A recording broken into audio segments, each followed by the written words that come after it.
I thought signing mortgage papers at my mother-in-law's dinner table was just routine. My wife smiled. Her sister poured more wine. Diane called me. Such a cooperative husband. 3 weeks later, I discovered I'd signed away my $920,000 house. But here's what they didn't know. A hidden camera had been watching them plan everything. And I'd been watching that footage for weeks before I ever picked up that pen. My name is Thomas Harrison, though everyone calls me Tom. I'm 47 years old, a civil engineer who spent the last 22 years designing bridges and highway systems across Northern California. I've been married to Amanda for 19 years. We have 2 kids, Brandon, who just turned 17 and is looking at colleges, and Lily, our surprise blessing who's 4 years old and has her mother's blue eyes. 3 months ago, we bought our dream house in Mill Valley. $920,000 for a craftsman-style home with a view of the bay. Amanda found it, fell in love with it, and her mother Diane offered to help with the down payment. A generous loan, she called it. Family helping family. I thought we were building our future. Turns out, I was funding my own destruction. The phone rang on a Tuesday afternoon in late October. I was in my home office, reviewing structural plans for a new overpass project in Sacramento, when an unknown number lit up my screen. Normally, I'd let go to voicemail, but something made me answer. Mr. Harrison? Thomas Harrison.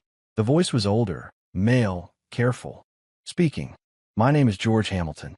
I'm the previous owner of your home on Cascade Drive. I sat up straighter. Mr. Hamilton, is everything all right? Is there a problem with the house? Not with the house exactly. He paused, and I heard him take a breath. Mr. Harrison, I need to tell you something, and I need you to listen carefully. When I sold you the property, I thought I disconnected all the security systems. But I made a mistake. There's a CCTV camera still active in your living room, hidden in the smoke detector above the fireplace. It's been recording to my cloud storage. My stomach tightened. You've been recording inside my house. Not intentionally. I only discovered it yesterday when I was reviewing my storage subscriptions. I was going to delete everything without looking, but the file sizes were large, which meant recent activity, so He trailed off. I watched some of it. Mr. Harrison, I saw what your wife, your mother-in-law, and your sister-in-law were planning while you were at work. Don't tell your wife about this call. Come alone. We need to meet. The world tilted sideways. What did you see? My voice sounded distant, like someone else was speaking. Not over the phone. Tomorrow, 2 o'clock. There's a coffee shop called the Daily Grind on Miller Avenue. I'll be in the back corner. Come alone, Mr. Harrison. And don't tell anyone about this call. He hung up. I sat there, phone in hand, staring at nothing. Downstairs, I could hear Lily singing to herself in the playroom. Through the window, I watched a hawk circle lazily above the redwoods. Planning what? I didn't sleep that night.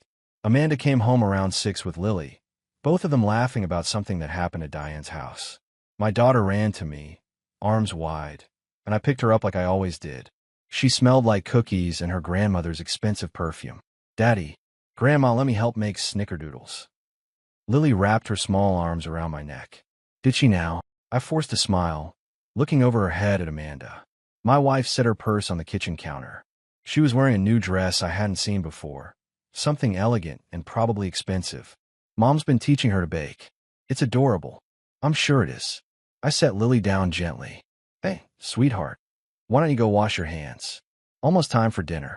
As her daughter skipped toward the bathroom, Amanda moved closer. You okay? You look tense. Just a long day. The Sacramento project is running into soil stability issues. The lie came easily. Too easily. She kissed my cheek. My hard-working engineer. What would we do without you? I wanted to ask her the same question. What would she do without me? Apparently, she'd been planning that answer with her mother and sister. Brandon came downstairs then, backpack slung over one shoulder. At 17, he was already taller than me, with Amanda's dark hair and my build. Dad, can I borrow the truck Friday night? There's a party at Jake's place. We'll talk about it later. I ruffled his hair, and he ducked away with a grin. Dinner was the same as always. Amanda talked about her volunteer work at the community center. Brandon complained about his AP history teacher. Lily told us an elaborate story about a squirrel she'd seen in Grandma Diane's yard. Normal family conversation. The kind of evening I'd lived 1,000 times before. Except nothing was normal anymore. After the kids went to bed, Amanda and I sat in the living room. She was scrolling through her phone, occasionally smiling at something. I pretended to read engineering journals, but my eyes kept drifting to the smoke detector above the fireplace. Somewhere inside that innocent-looking white disc was a camera, recording us, recording everything. Had it captured them planning whatever George Hamilton had seen? Were there videos of my wife, her mother, and her sister sitting in this very room, discussing how to destroy me? Tom, Amanda's voice pulled me back. Yeah, you're staring at the ceiling. What's so fascinating up there? I looked at her, really looked at her. She was beautiful at 39, maybe more so than when we'd met. Laugh lines around her eyes, a confidence she hadn't had in her 20s. I'd watched her grow into the woman she was. I'd supported her through everything. Her father's death 3 years ago. Her struggles with postpartum depression after Lily. Every challenge, every triumph. And she was planning something. With her mother, with her sister. Just thinking about the smoke detector, I said carefully, should probably check the batteries. They're fine. The house is only 3 months old, remember? She set down her phone. Are you sure you're okay? You've been distant all evening. I'm fine. I stood up. Just tired. I think I'll head to bed early. I'll be up soon. Just want to finish this article. I climbed the stairs, each step feeling heavier than the last. In our bedroom, I stood at the window, looking out at the lights of Mill Valley below. Somewhere out there, George Hamilton had footage that would apparently change everything. Tomorrow at 2 o'clock, I'd find out what my wife had been planning. Tomorrow, I'd learn what my marriage really was. But tonight, I had to sleep next to her. Had to pretend everything was normal. Had to be the Tom Harrison she expected me to be. I undressed mechanically, brushed my teeth, climbed into bed. 20 minutes later, Amanda joined me. She curled against my side like she had for 19 years. Love you, she murmured, already half asleep. Love you too, I whispered to the darkness, and wondered if either of us meant it anymore. I told Amanda I had a site inspection in Sacramento. Left the house at noon, kissed Lily goodbye, waved at my wife who was already texting someone. 20 minutes later, I pulled into the parking lot of the Daily Grind. George Hamilton was waiting in the back corner booth, laptop open, coffee untouched. He was late 60s, gray hair, the weathered face of a man who'd seen too much. Mr. Harrison. He stood, shook my hand. I wish we were meeting under better circumstances. I slid into the booth. Show me what you have. He turned his laptop toward me. I installed that camera 5 years ago after break-in. Hid it in the smoke detector. When I sold you the house, I thought I disconnected everything. He paused. I was wrong. The video started playing. Sharp quality. Too sharp. My living room in perfect detail. Amanda, Diane, and Karen sitting around the coffee table like old friends at brunch. So we're all agreed. Diane's voice came through clearly. Once the house is in Amanda's name, we proceed. My hands gripped the table edge. Karen leaned forward. You're sure Tom won't notice the title transfer? Amanda laughed. My wife actually laughed. Tom pays attention to bridges, not legal documents. He just signs wherever I point. He trusts me completely. The words hit like a hammer to the chest. George paused it. There are 2 more recordings. This one is from 2 weeks ago. Keep going. Diane shuffled papers. This is the quitclaim deed. Once he signs this, the house transfers entirely to you, Amanda. Jeffrey says we can disguise it as refinancing paperwork. Jeffrey Pierce, Diane's attorney. The one she'd insisted we use. And the loan documents? Amanda asked. Already prepared, Diane said. Backdated to show I loaned you $400,000 3 years ago. This proves the house was purchased with my money, making it your separate property in the divorce. Divorce. Karen giggled. It's almost too easy. It's justice, Diane snapped. Tom has held Amanda back for years. His middle-class mentality, his refusal to accept help from family. He's dead weight. I watched Amanda nod, the mother of my children, nodding as her mother called me worthless. What about Brandon and Lily? Karen asked. The kids will adjust, Amanda said. Lily's too young to understand. Brandon's almost 18. You'll get primary custody easily, Diane added. With the house in your name and my support, no judge will separate the children from their mother. George stopped the video. I'm sorry, Mr. Harrison. I couldn't speak. Couldn't process this. 19 years of marriage. 2 children. Planning to steal everything and discard me like garbage. How long have they been planning this? I finally asked. At least 6 weeks based on the footage. Maybe longer. He handed me a flash drive. Everything's on here. You need an attorney. A good one. I took the drive, felt its terrible weight. One more thing, George said. In the last recording from 4 days ago, they mentioned getting you to sign this weekend. Whatever they're planning, it's happening soon. This weekend. Saturday. I stood, legs unsteady. Thank you for warning me. I was married once, he said quietly. My wife's family did something similar 30 years ago. I lost everything because no one warned me. His eyes met mine. Don't let them win. I walked out into the afternoon sun, got in my truck, and sat there for 20 minutes. Then I pulled out my phone and started searching for divorce attorneys who specialized in fraud. Laura Mitchell's office was in downtown San Francisco, 12th floor with bay views.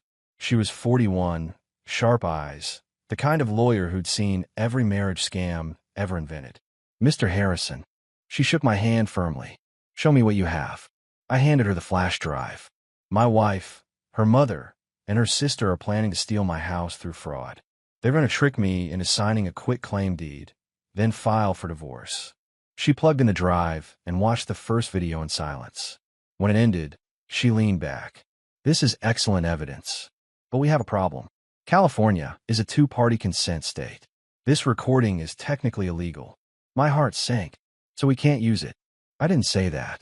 The previous owner installed it legally for security. He forgot to disconnect it. That's negligence, not criminal intent. And he reported evidence of a crime to the victim. She tapped her pen. Here's what we do. We build a parallel case. Use what you know to gather legitimate evidence. Let them think their plan is working while we prepare to destroy them. You want me to sign the papers? First, you're going to sign something for me. She pulled out a document. This is a sworn declaration stating you were deceived, that you believed you were signing refinancing paperwork, that you trusted your wife and had no reason to suspect fraud. I read it carefully. My engineering background made me cautious. This protects me. This establishes your state of mind before the fraud. When they claim you knew what you were signing, we have proof you didn't. She slid it toward me. We're documenting their intent and your innocence. I signed it. Her assistant notarized it immediately. Now tell me everything about your wife's family, Laura said. I spent 90 minutes explaining. Diane's old money background, her contempt for my middle-class upbringing, how Amanda had changed over the years, becoming more like her mother, Karen's transactional view of marriage. Laura took detailed notes. This isn't your wife's idea. This is Diane's plan. She's done this before, I'd bet on it. She controlled Amanda's father through money, and now she's teaching her daughters the same playbook. What do? Go home. Act normal. This weekend when they present the papers, sign them. Let Amanda think it worked. Meanwhile, I'll investigate Diane Westbrook and Jeffrey Pierce. I'm also filing a sealed motion with the court establishing our fraud claim before they file for divorce. How long do I pretend? Until they make their move. Once Amanda files using that fraudulent deed, we strike. We reveal everything. The recordings. Your statement. We don't just win, Mr. Harrison. We destroy their credibility completely.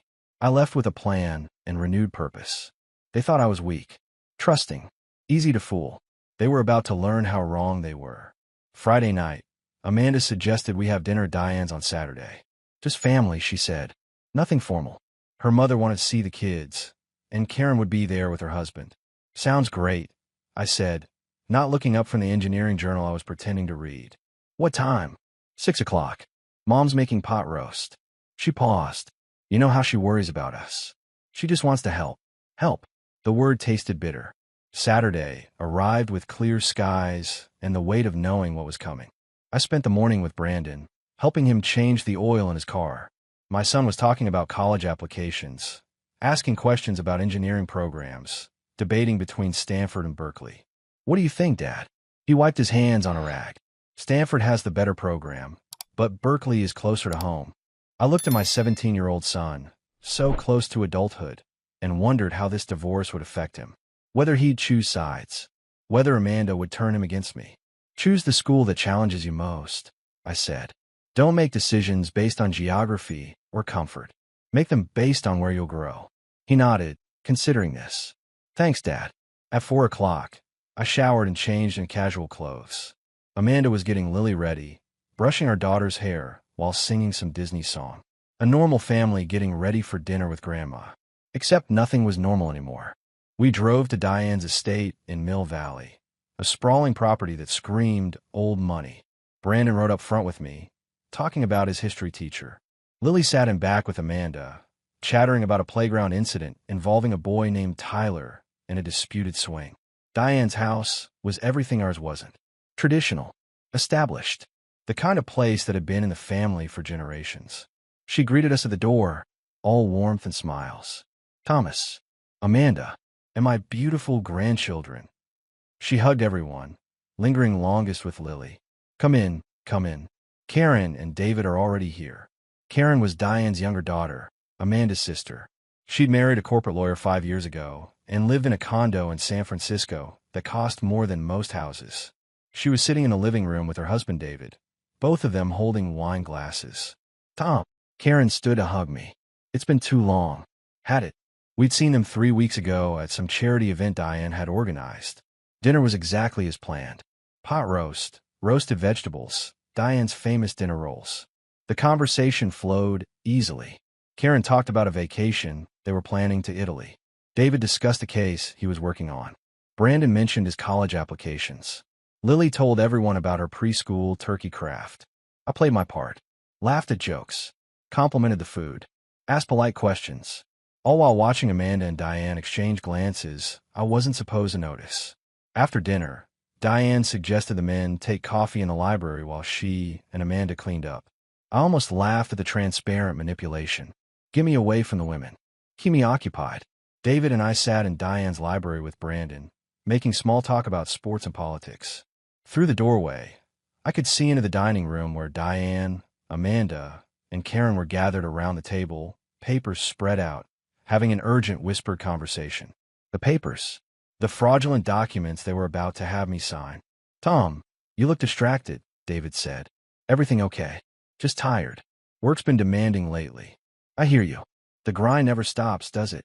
20 minutes later, Amanda appeared in the doorway. Honey, can you come here for a second? I need you to sign some paperwork. This was it. I followed her to the dining room. The table had been cleared except for a neat stack of documents and a pen. Diane stood on one side, Karen on the other, both smiling encouragingly. What's this? I asked, keeping my voice casual. Just some refinancing paperwork, Amanda said smoothly.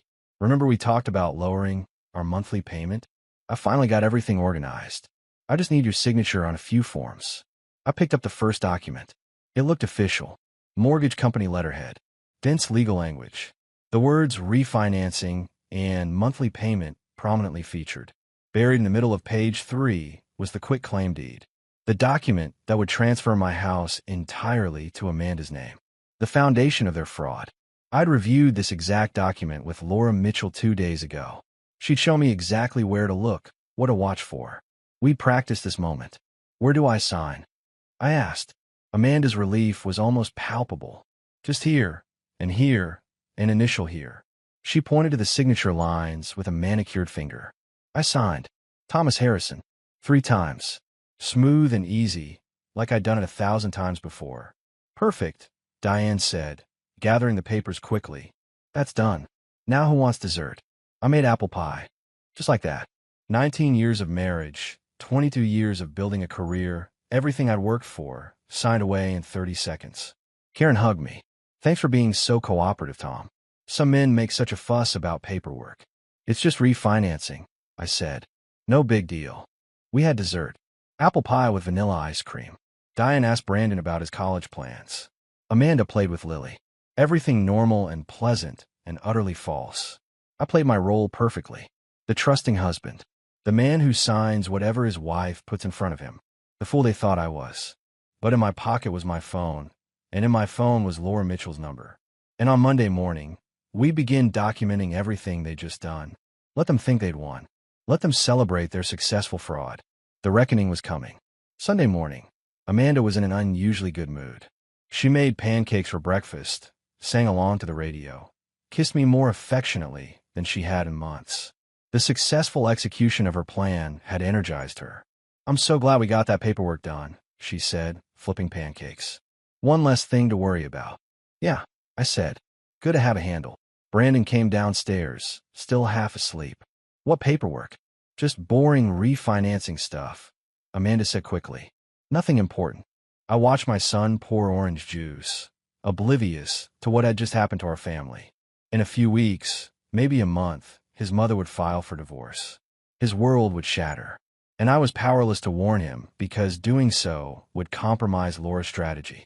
That afternoon, I told Amanda I needed to run to the office to check on some project files. Instead, I drove to a coffee shop 3 towns over and called Laura Mitchell for my truck.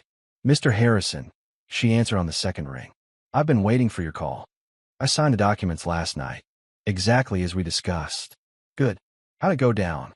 I described the evening in detail. The family dinner, the casual presentation, Amanda's smooth explanation, Diane and Karen's presence as witnesses to my supposed compliance. Laura was typing as I talked. Perfect.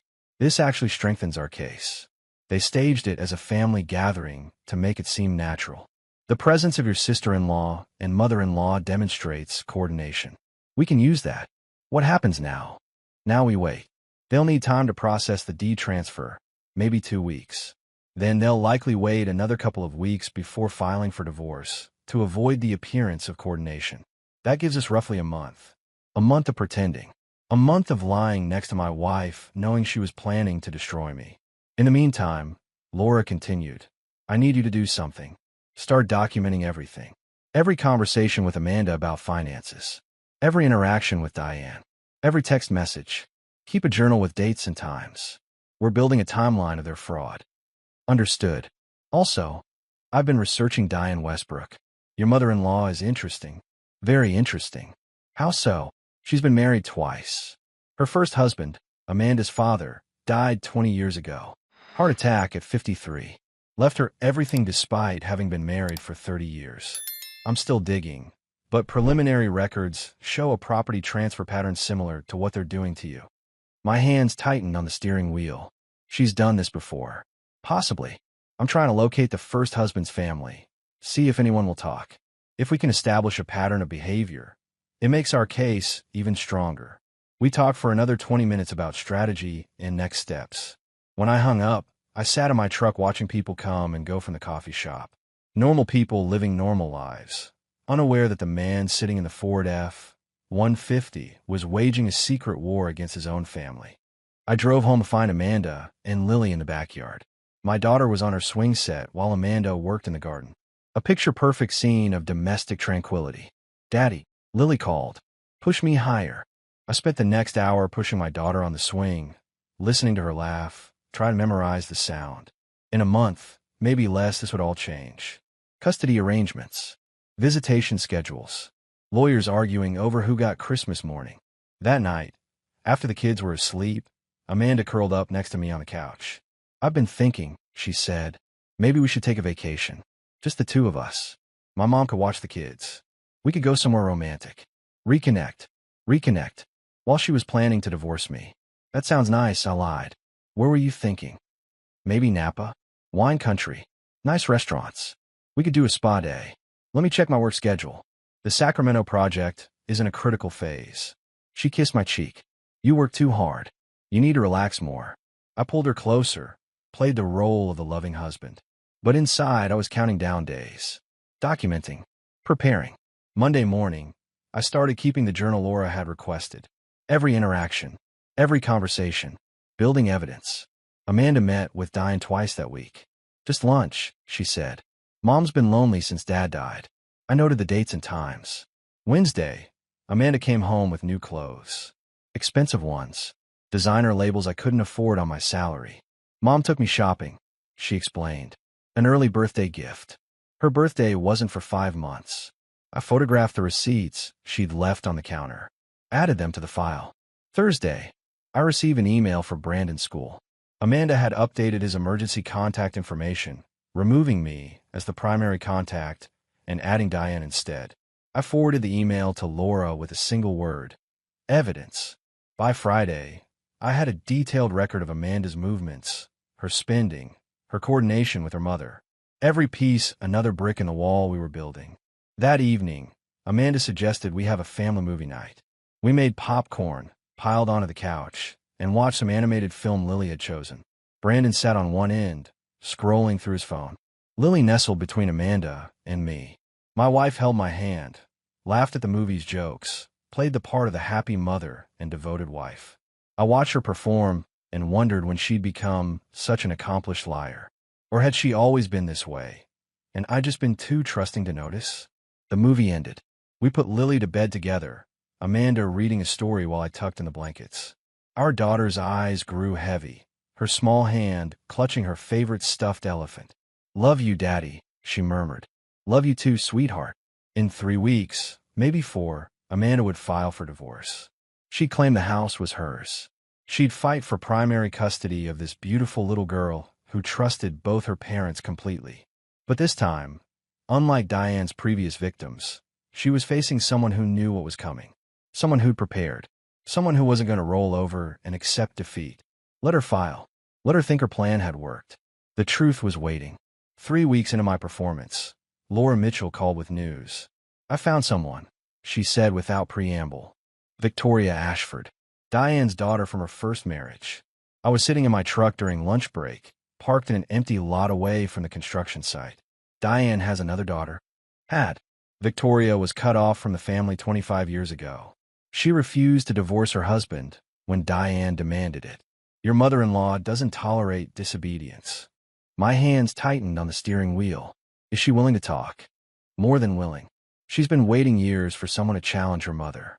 She has documents, Tom. Financial records, legal papers, evidence of what Diane did to her father. Amanda's father? No. Diane's first husband. Victoria's father. He died 30 years ago at 52. Heart attack officially. But the stress of losing everything he'd built probably contributed.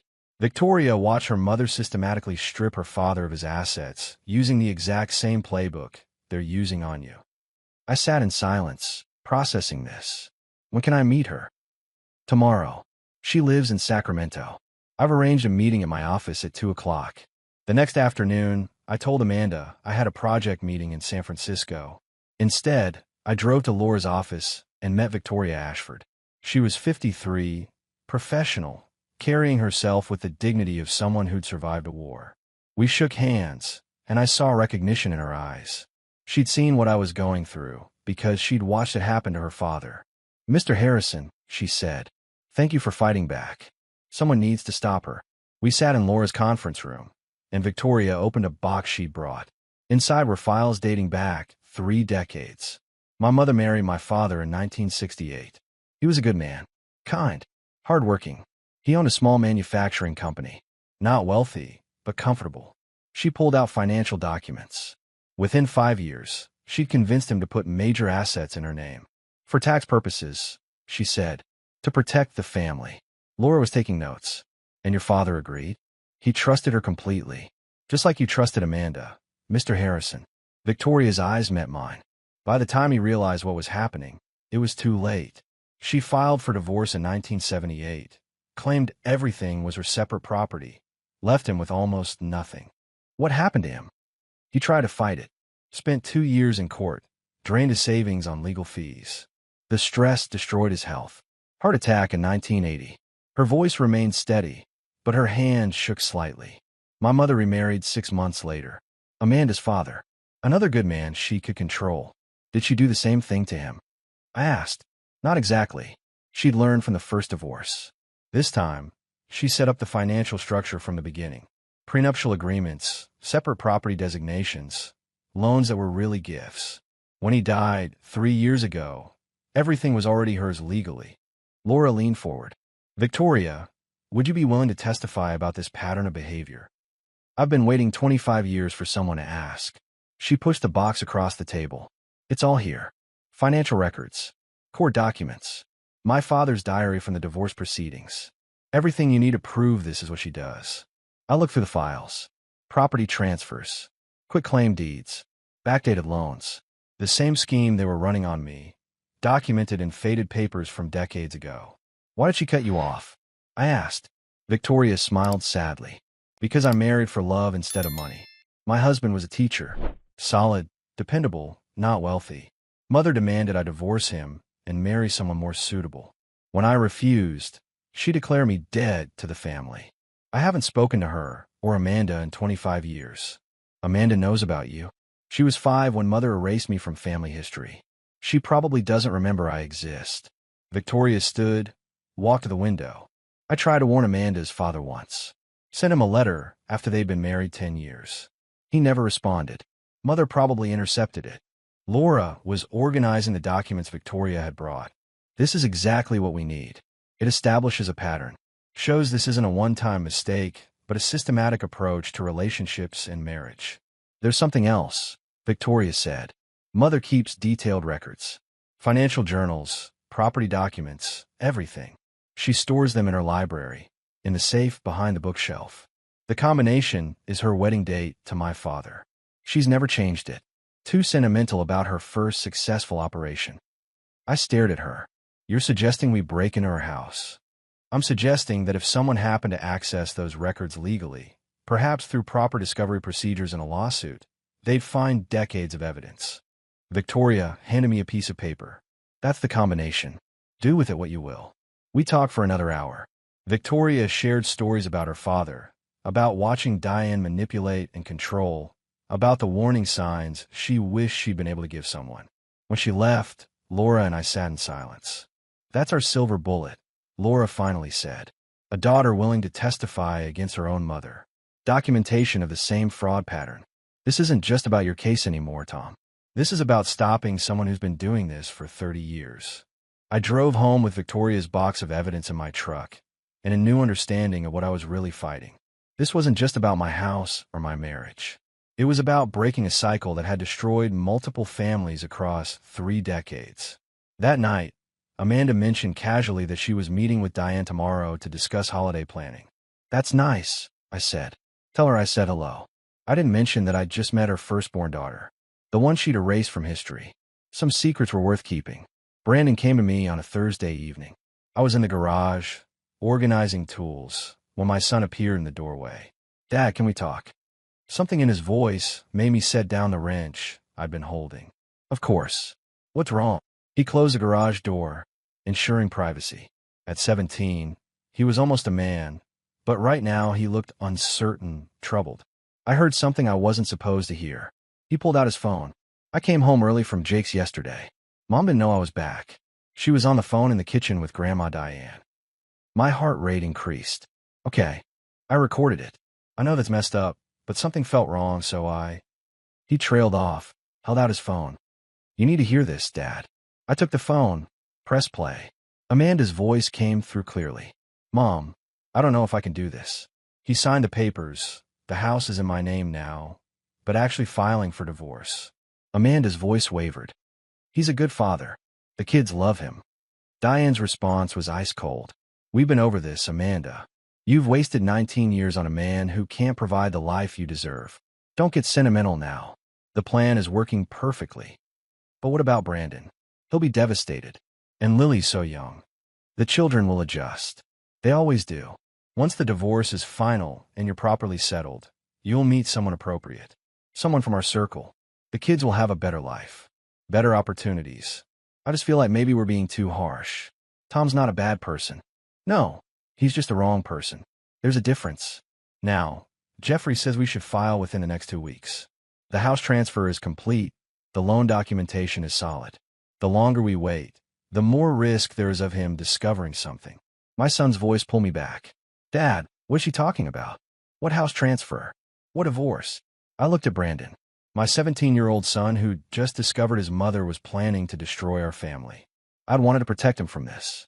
Wanted to keep him out of it until everything was resolved. But he found out anyway. And now I had to decide whether to lie or bring him into the truth. Sit down, son, I said. There's something I need to tell you. We sat on the garage floor, backs against my truck, and I told him everything. The camera George Hamilton had forgotten. The videos of Amanda, Diane, and Karen planning the fraud. The quitclaim deed I'd signed 3 weeks ago. Laura Mitchell's strategy. Victoria Ashford's testimony. Brandon listened without interrupting, his face cycling through disbelief, anger, and finally cold determination. So Mom and Grandma are stealing our house, he said when I finished. Yes, And they're planning to divorce you and take Lily and me? That's their plan. He was quiet for a long moment. Then, what can I do to help? I looked at my son, seeing the man he was becoming. Brandon, I don't want to drag you into this. You shouldn't have to choose sides between your parents. I'm not choosing sides, Dad. I'm choosing what's right. His jaw set in a way that reminded me of myself. Mom's committing fraud. Grandma's manipulating everyone. That's wrong, period. So what can I do? Right now? Nothing. Just act normal. Don't let your mother know you suspect anything. Can you do that? I've been doing it since yesterday. He stood, offered me his hand to pull me up. Dad, I'm almost 18. In 2 months, I'm legally an adult. Whatever custody battle happens, I can choose where I live. And I choose you. The words hit harder than I expected. Son, no, listen. I've watched you work your whole life to provide for us. You've been at every school event, every sports game, every important moment. You've never asked for anything except for us to be happy. His voice was firm. Mom's planning to take everything from you. I'm not going to let that happen without fighting back. I pulled him into a hug. My son, almost a man, standing with me instead of against me. Thank you, I said. That means everything. There's something else, Brandon said when we separated. That recording I made. Can your lawyer use it? I'll ask her. It might be admissible since you're a member of the household, and Amanda had no expectation of privacy in her own kitchen. Good. Because I also have text messages. Mom's been texting Aunt Karen and Grandma in a group chat. I borrowed her phone yesterday while she was in the shower and forwarded them to myself. I stared at him. You did what? Dad, you taught me to always be prepared, to anticipate problems, to gather information before making decisions. He pulled up the messages on his phone. This is information, and it proves they've been planning this for months, not weeks. The messages were damning. Discussions about timing, strategies for keeping me unaware, plans for after the divorce. Everything in digital black and white. Brandon, this is incredible. But son, you can't tell your mother what you know. This has to stay between us and Laura. I know. I'm not stupid. He paused. Is it weird that I'm not more upset? Like, I should be devastated that Mom's doing this, but mainly I'm just angry. That's not weird. That's normal. The hurt comes later. Right now, you're in shock and running on adrenaline. He nodded. I need to protect Lily. She's too young to understand, but she's going to be caught in the middle of this. We'll both protect her. That's what we do. That night, Amanda came home from her meeting with Diane in good spirits. She chatted through dinner about holiday plans, asked Brandon about his college applications, helped Lily with art project. The perfect mother, the devoted wife. And our son and I sat across from her, knowing exactly what she was planning, playing our own parts in this elaborate performance. After the kids went to bed, I forwarded Brandon's recording and the screenshots to Laura with a message. New evidence. My son found this. Let me know if it's usable. Her response came within minutes. This is gold. Your son just made our case airtight. 2 weeks until Amanda planned to file for divorce. 2 weeks until everything came out. I could wait 2 more weeks. 2 weeks after Brandon's discovery, Amanda announced she needed to talk. We were sitting in the living room after the kids went to bed. She looked nervous, her hands twisting together. Tom, I need to be honest with you about something. Here it was. The moment we've been waiting for. What is it? I kept my voice neutral. I've been unhappy for a while now. I didn't want to admit it, but... She took a breath. I think we should separate. Maybe divorce. I'll let silence hang between us. Where is this coming from? I've been doing a lot of thinking. We're different people than when we got married. We want different things.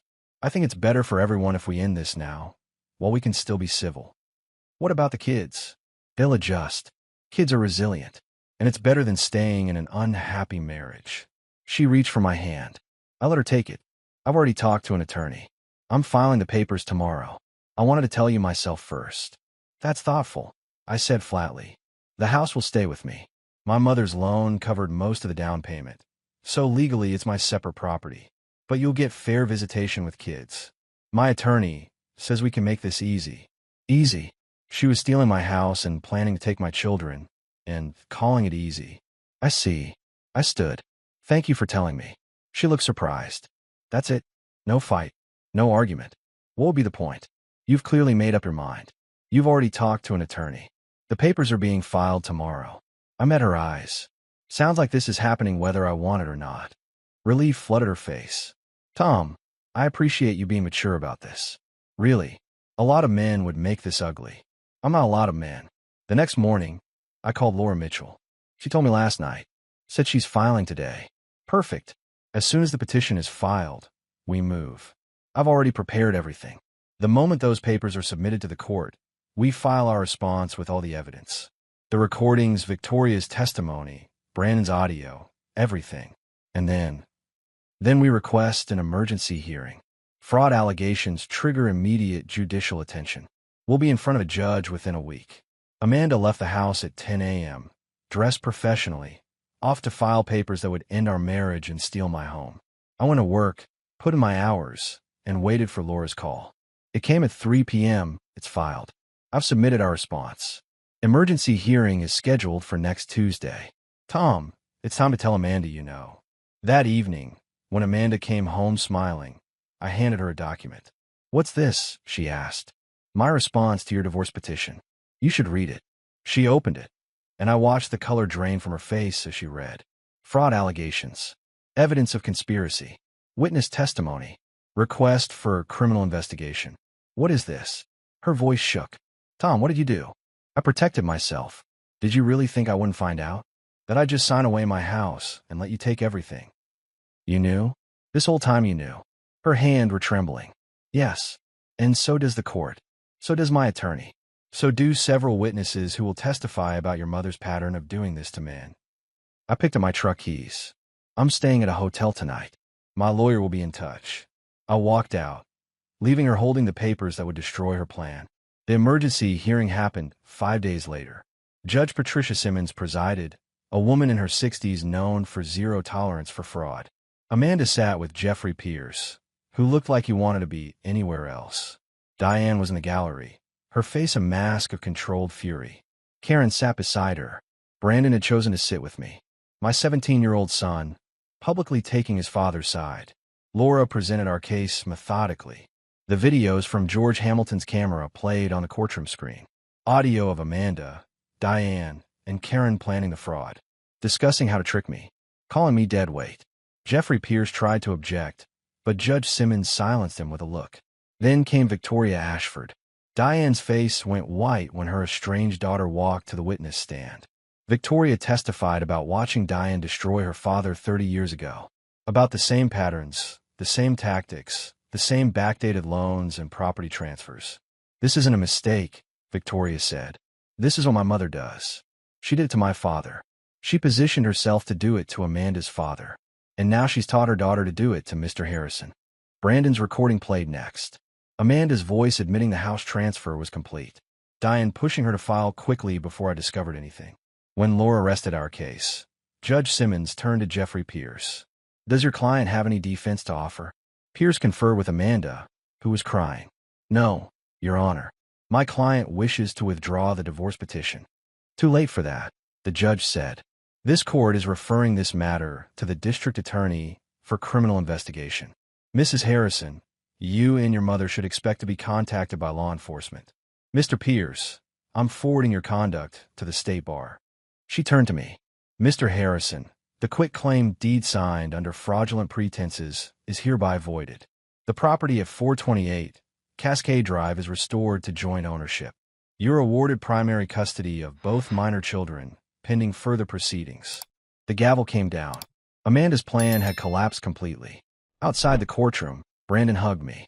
You did it, Dad. We did it. I corrected. You and Victoria and Laura and everyone who refused to let them win. 2 months later, the divorce was final. I kept the house. Brandon chose to live with me full-time. Lily had primary residence with me, with Amanda getting supervised visitation while the criminal investigation proceeded. Diane was charged with conspiracy to commit fraud. Jeffrey Pierce was disbarred. Amanda accepted a plea deal that avoided jail time, but required restitution and probation. I stood in my house, the one I'd almost lost, watching Brandon help Lily with her homework. My son was heading to Berkeley in the fall. My daughter was thriving with the stability of a predictable routine. The battle had been hard, but I'd fought back. I protected what was mine. And my children learned that standing up for what's right matters more than keeping the peace.